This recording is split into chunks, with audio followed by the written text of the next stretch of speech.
Antalya'da Varsak kasabasındayız. İşte 92 yılından bu yana Varsak'ta oturuyorum. Bu işte 20 senedir bu işle uğraşıyorum. İşte turizm işiyle. Eşek çiftliğiniz var. Eşek çiftliğimiz de var. İşte bu eşek sütü üretim işini de 6 senedir yapıyorum yani. Şimdi sevgili izleyiciler, gerçekten günümüzde artık hastalıklar ve bilmediğimiz daha birçok hastalıklar çıkıyor ama eşek sütünün bu derecede faydalı olduğunu bilmiyordum. Eşek sütü valla birçok hastalığa faydalı. İşte çocuklardaki bronşit hastalarına, boğmaca, ondan sonra astım, ondan sonra işte bu yaşlılarda kemik erimesine, kanser hastalarına, yani kanser hastalarının her türünü veriyoruz yani. Size ne çeşit hastalar geliyor ve ne sonuçlar aldılar? Valla bize gelen hastalardan en fazla gelen hastalar kanser hastaları şu ana kadar gelenlerde. Kanser hastalarda eğer kanser hastalığı son evrelere gelmediyse, yeni başlangıç veya orta halde olduğu zaman ve çok iyileşen hastalarımızı hani kendi gözümüzle burada gözlemledik yani. Başlangıcından takip ettim. Önce memelerini yıkadınız. Çok güzel, el değmemiş bir şekilde süzüldü. Bunlar çok önemli. Yani şimdi onları anlatmak istediğim zaman mesela ilk önce bu eşeklerimizin her gün normal mesela kaşığa bakımı yapıyoruz.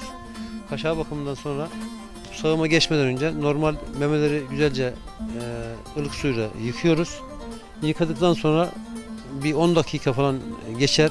Normal o memeler olduktan sonra sağım işlemine başlıyoruz. Makinemizde hiç el değmeden sağıyoruz ve bu sağdığım sütü normal güzelce süzüp ambalajlama işlemlerini yapıyoruz yani. Mehmet Bey, eşek sütü neden bu kadar faydalı? Valla bu eşek sütü anne sütüne işte en yakın süt. Bağışıklık sistemini kuvvetlendiriyor. Vücut direncini arttırıyor. Yani sayamadığımız bir dünya birçok faydalar var yani. Anne sütüne en yakın olduğu için diyorsunuz. Bağışıklık sistemini de güçlendiriyor. Evet, bağışıklık sistemini kuvvetlendiriyor yani. Eşek sütünü biz Türkiye'nin her yerine gönderiyoruz. İşte bu termoslarımız var özel. Bu termosların içine hani buz katıp kargo ile eve teslim her yere, Türkiye'nin her yerine gönderiyoruz. Dondurulmuş buz falan mı koyuyorsunuz yanına? Çünkü sütün bozulmaması için. Yok, sütü taze sağdığım sütü buz katıp böyle gönderiyoruz yani. Bu sütün mümkün olduğu kadar taze içilmesi en güzeli yani. Ve buradan da mesela geliyorlar gözüyle görüp milletin gözünün önünde sağıyoruz burada. Sağıp burada da herkese veriyoruz yani müşterilerimize. Sütün köpüğü de çok güzel. Sütün köpüğü işte bu cilde hani kırışıklıkları gidermede, cilt rahatsızlığı olanlar onlara faydalı efendim. Eşek sütünü aldık hasta sizden. Nasıl içecek bunu? Bir çay bardağı sütü sabah akşam mı içecek? Bu alan hasta. Mesela bu hastanın türüne göre değişiyor. Mesela çocuklarda günde 2 çay bardağı veriyoruz. Sabah aç karnına 1 çay bardağı, akşam yatarken 1 çay bardağı veriyoruz. Sütü kaynatma olayımız yok. Sütü böyle yani hafif ılık şekilde çocuklara içiriyoruz yani. 10 gün sonunda o çocuk iyileşmediği zaman biz aldığımız parayı da geri iade etme şartını, garantisini veriyoruz yani. Sevgili izleyiciler, Mehmet Bey'den eğer eşek sütü aldıysanız çocuklarınız için, astım, bronşit ve diğer rahatsızlıklar için çocukla alakalı, eğer süt faydasını görmediyseniz sütün parasını tekrar iade ediyorsunuz. Doğru mu? Doğrudur efendim. Bu kadar eminim. Bu tek bronşit için değil çocuklarda. Çocuklarda bronşit hastalığı, astım hastalığı, bu bademcik iltihaplanması, boğmaca bunlara %100 garanti veririz efendim.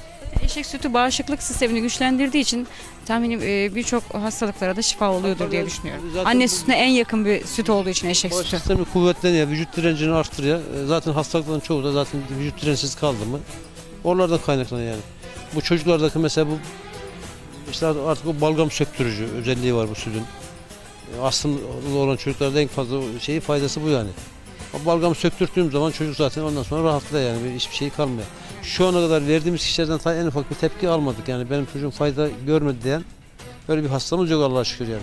Sevgili izleyiciler, biz buraya 2 seferdir gelip gidiyoruz. Gelen hastaların yorumlarını ciddi anlamda dinliyoruz. Gayet memnunlar. Eğer bebeğinize süt içiremiyorum, sütüm kesildi diye üzülüyorsanız eşek sütü anne sütüne çok yakın olduğu için bebeğinize rahatlıkla eşek sütünü içirebilirsiniz. Türkiye'nin her yerinde ihtiyaç sahibi olan müşterilerimize içini hani rahat bir şekilde burada hiç el değmeden normal makinelerle sağımını yaptığımız sütleri müşterilerimize temiz bir şekilde ulaştırıyoruz.